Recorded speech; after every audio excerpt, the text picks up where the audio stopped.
Welcome to Healthy Minds. I'm Dr. Jeff Borenstein.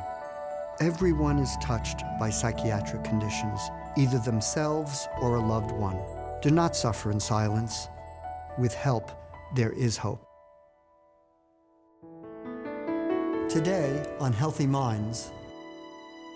As you know, I was born and raised in India, and like many Eastern cultures, that the older people are respected and they are thought to be wiser. And I really didn't think much of it until decades later when I became a geriatric psychiatrist. The one question was, what happens with aging? Of course, we all know that physical health declines with aging. And that's why there is a concept that aging is all doom and gloom. That is why successful aging is defined not based on physical health, but on mental well-being. That's today on Healthy Minds. This program is brought to you in part by the American Psychiatric Association Foundation and the John and Polly Sparks Foundation.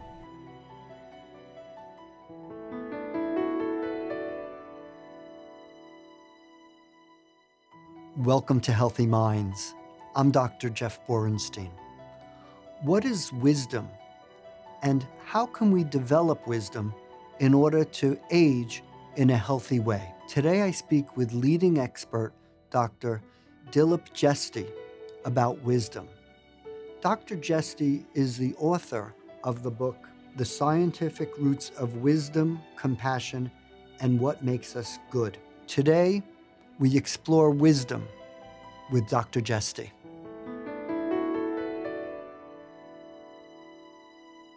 Dilip, thank you for joining us today. Thank you, Jeff. Thank you for having me on this show. I want to jump right in and ask you about wisdom. What is wisdom? Wisdom has been an entity in the language since the antiquities. Practically all the religions and all the philosophies in the world talk about wisdom. However, wisdom in scientific research has been a recent phenomenon. Empirical research in wisdom started in the 1970s at the Max Planck Institute in Berlin and University of Southern California in Los Angeles. And we started getting into this research about 15-20 years ago. And one of the first things we wanted to do was try to define it and then how we can measure it. So, what's the definition? Wisdom is a personality trait. It is a characteristic pattern of behavior. Just like we talk about resilience, optimism, introversion, extroversion, wisdom is a trait. However, it has several different components. A very important component is empathy and compassion. The things that we do for others rather than do selfishly for ourselves. Second component is emotional regulation with positivity. That is having control over emotions, but being happy. The third one is self-reflection, which means looking inwards, trying to understand ourselves. If something goes wrong, instead of blaming others or the surroundings, we think about whether I did something wrong, which I can do better next time. And the fourth component is acceptance of diverse perspectives. We may have strong values, but we can appreciate the fact that other people may have different values. That doesn't mean that one of us is evil or dumb. We don't have to agree with them, but we can accept the fact of different value system. So those are the main components of wisdom. There are some additional components such as sense of humor, curiosity, decisiveness, even spirituality, although that is somewhat controversial as a component of wisdom.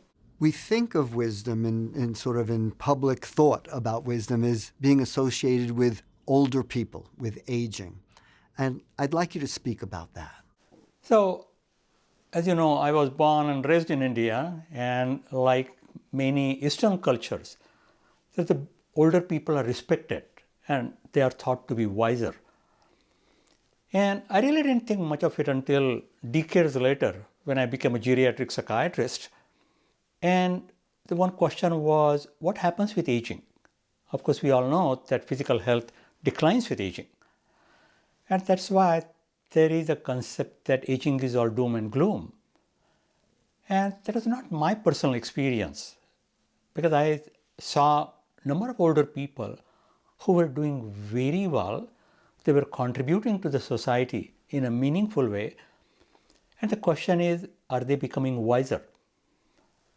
So, as a scientist, I thought the task was to find out empirically if wisdom increases with aging.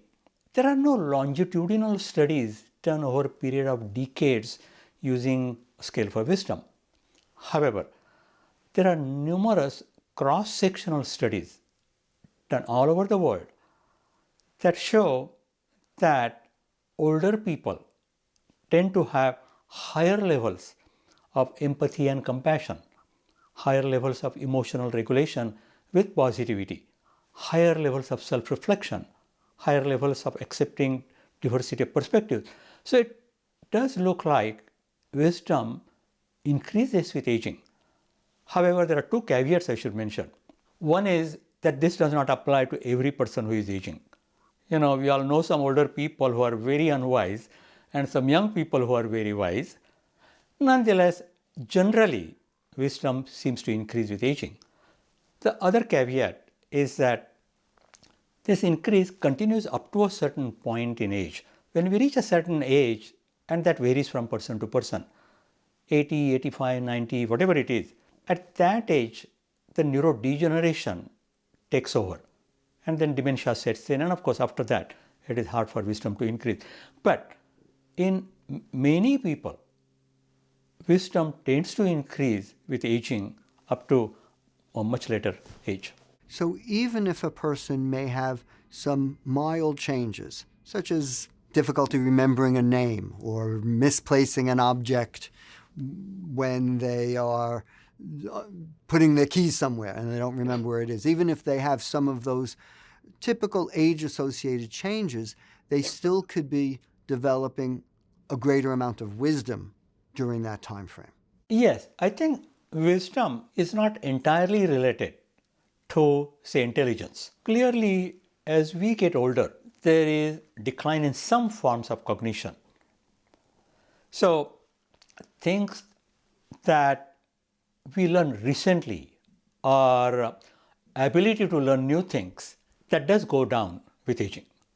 On the other hand, the things that we learned long back, our long-term memories, they stay intact. Things like, again, emotional regulations, compassion, empathy, self-reflection, those things don't go down with aging. As a matter of fact, they tend to increase with aging because part of the wisdom comes with experience, and the experience, of course, comes with aging. What steps can a person take to increase their wisdom, to develop their wisdom sooner rather than later? Yes, we can develop and increase wisdom at any age.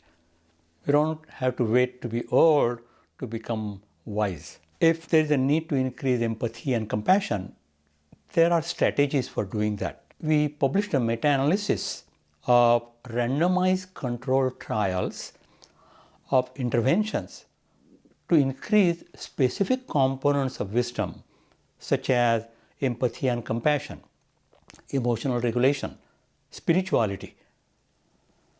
So there is good scientific evidence to show that components of wisdom can be increased. So what can we do in daily life to do that? So for improving empathy and compassion, for a long time people use something called gratitude diary. That is, at the end of the day, before falling asleep, write something that made you feel grateful because somebody helped you. And you do that every day.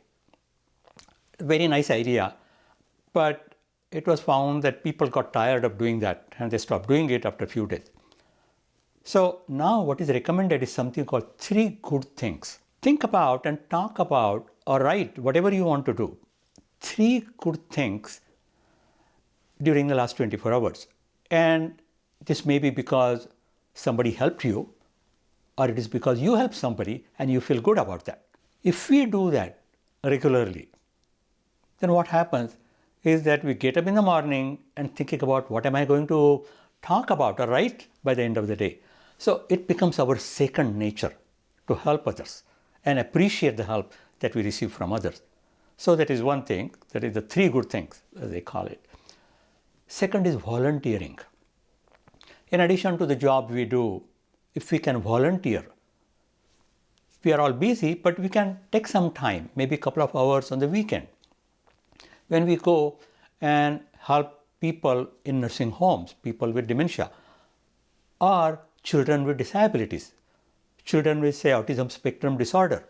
Doing those kinds of things outside the job is quite helpful. Another is meeting with people who are different from us. And again, we don't have to agree with people with different perspectives, but we can try to understand where they are coming from. So these are the things that we can do to improve empathy, compassion. For self-reflection, I call wisdom exercise. Most of us follow a healthy lifestyle. We do physical exercise 5 days a week, do it at home, walk on the street, or go to a gym. Why can't we set aside, say, half to 1 hour, couple of times a week, when we just self-reflect, think about the things we have done, things that happened to us in the last 3-4 days. What are the things that made us feel happy? What are the things that made us feel stressed out? If we do that regularly, some common pattern will emerge. We will understand ourselves better, and that will help us correct ourselves going into the future. So these are ways in which we can improve components of wisdom depending on what we need to do. So just as people do physical exercise to help their body, there are exercises, steps that we can take really to help our brain, to help our mind, to really expand the level of wisdom that we have over time. That's exactly right. We do physical exercise to improve our muscles in the body. If we self-reflect, then we can increase the strength of the muscle in our brain. I'm kidding, of course, but there are studies that have shown that not just physical activity, but also cognitive, mental, and social activity improves neuroplasticity. Define neuroplasticity, because that's an important point you're making. What does that mean? If we stay active, the number of synapses increases, even the number of neurons increases in some specific subcortical region, not all over the brain, but in dentate gyrus of the hippocampus or periventricular area. This has been shown in numerous animal species and also in humans. So this is the neuroplasticity of aging. The brain can continue to improve, not only functionally, but even structurally, if we keep ourselves active physically, mentally, cognitively, and socially. I want to emphasize this point because when you and I went to medical school, we were taught that old brains do not grow new cells, do not have cells make new connections, and old was after the age of 2. And we now know that really older brains, even brains that are the age of you and of me, our brains continue to grow new cells, make new connections, and these important activities, exercise, social involvement, cognitive types of focus, all can help with that process. And that is obviously a part of healthy aging for the brain and the body. That's exactly right. I mean, I remember when I went to medical school, I learned that the only thing that happens to brain with aging is it shrinks. And research in the last 25, 30 years has clearly shown that that is not the case if we keep ourselves active. One of the challenges for people as they age is to maintain social connections. People may pass away who they were friends with, families, members, etc. Talk about the importance of social connectedness and what people can do to maintain that as they get older. Social connection is a very important thing in life. Studies have shown that the single most important social determinant of health is social connection. Meta-analysis has shown that social connections have greater impact on health and longevity than the traditional factors that we study in medicine, such as hypertension, smoking, drinking, obesity. The social connections, and it is not the number of social connections, it's the quality of social connections that is important. And as you said, Jeff, I agree that with aging, that is one of the problems, that we lose friends, we lose family. Sometimes there is only a couple living together and then the spouse or the partner dies. Clearly, it creates problem. However, people can improve the quality of relationships that they have. So, younger person may have 1,000 Facebook friends, an older person may have only 2 people that he or she works with, and yet those social connections may be stronger and more meaningful than the 1,000 Facebook friends. And so older people do face a problem of losing their near and dear ones. On the other hand, their other traits can help them improve the quality of the existing relationships. I want to ask you a little bit about the development of wisdom and healthy aging in people who have, over their life, experienced psychiatric illness. And how does those two issues come together? Yes, that's an important question. As you know, I have been studying schizophrenia for many years. And as a geriatric psychiatrist, I've been focusing on schizophrenia in older people.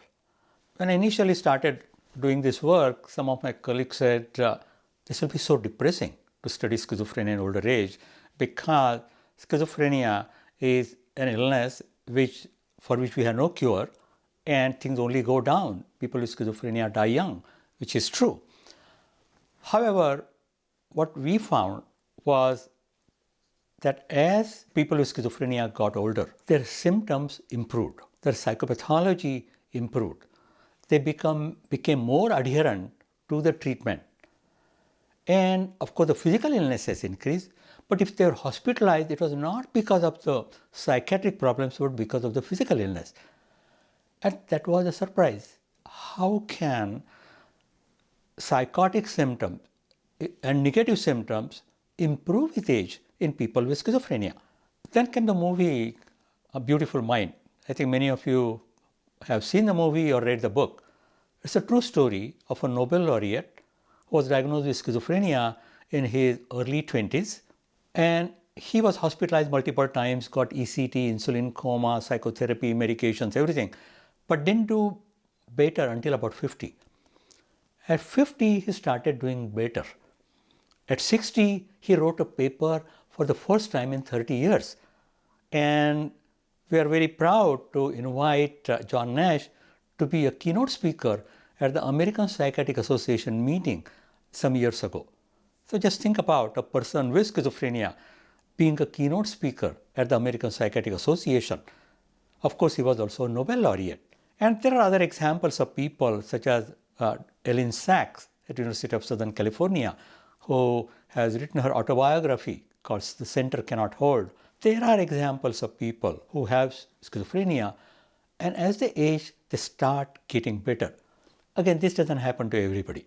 Clearly, there are some people who suffer from serious physical illnesses and die from them at a younger age. But I do think that we can improve the prognosis in schizophrenia if, as a society, we help people with schizophrenia by providing better access to treatment. Not only access to treatment, but also access to healthy lifestyle.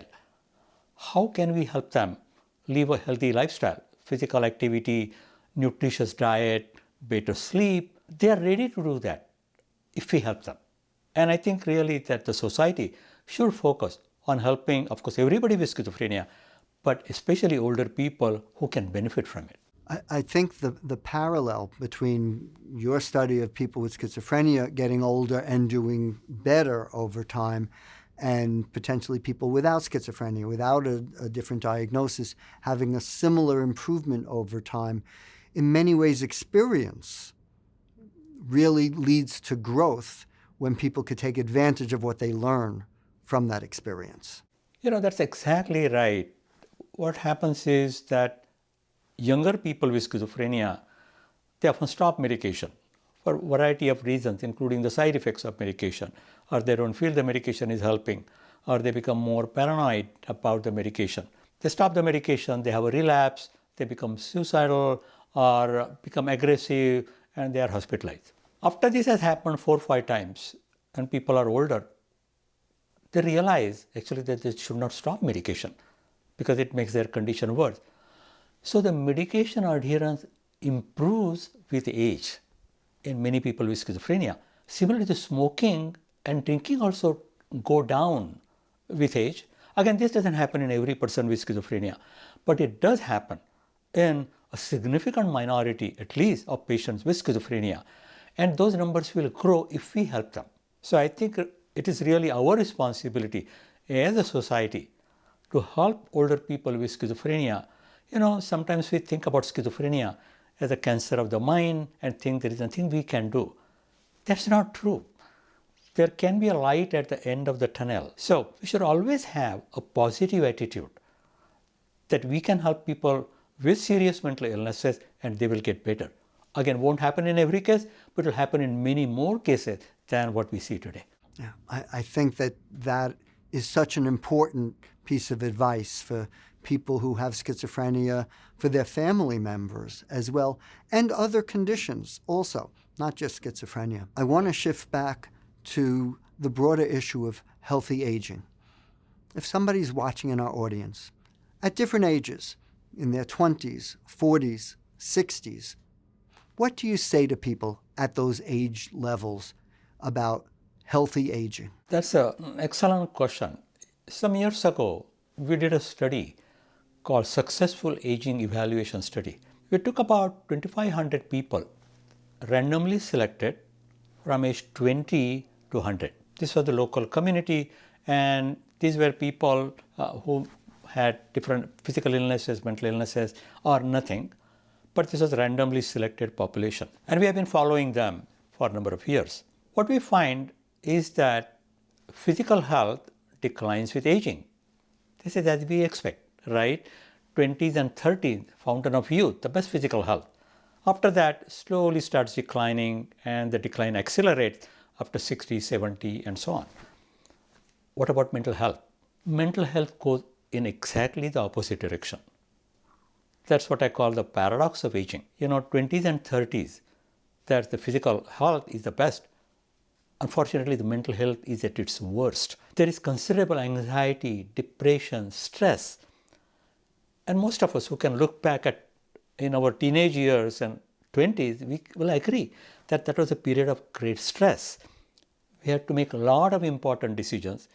We were very unsure if we were making the right decision. A lot of peer pressure. And whatever we decided, we felt that we were not doing the right thing, that we are doing worse than most of our other peers. The good news is that things start getting better as we get older. It's not that the stresses go down, they don't. But we know how to handle the stresses better. We become less affected by the severity because we have been there, done that, things have happened. That is why successful aging is defined not based on physical health, but on mental well-being. Who can tell me if I'm aging successfully? Only I can say that, right? Others can't tell me whether I am aging successfully or not. If I am happy, that's all that matters to me, right? So 80-year-old person in a wheelchair can be happier than a 20-year-old perfectly healthy person who is severely depressed, right? So age is associated with improvement in well-being, and to me that is successful aging. And the things to do to help that is keep yourself active, physically, mentally, cognitively, socially, and as you mentioned, Jeff, earlier, social connections. Have good quality social connections that you can count on. Dilip, the guidance you give is so important. The work that you're doing really has an impact, and I want to thank you for all that work that you've done and continue to do, and thank you for joining us today. Thank you, Jeff, for having me. It was my pleasure.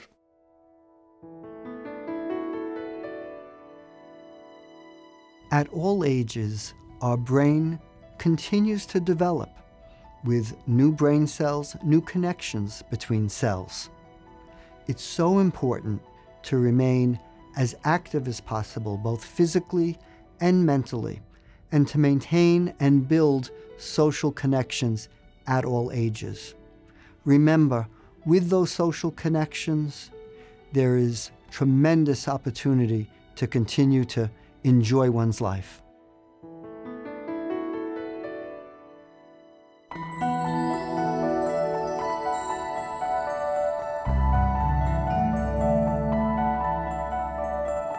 Do not suffer in silence.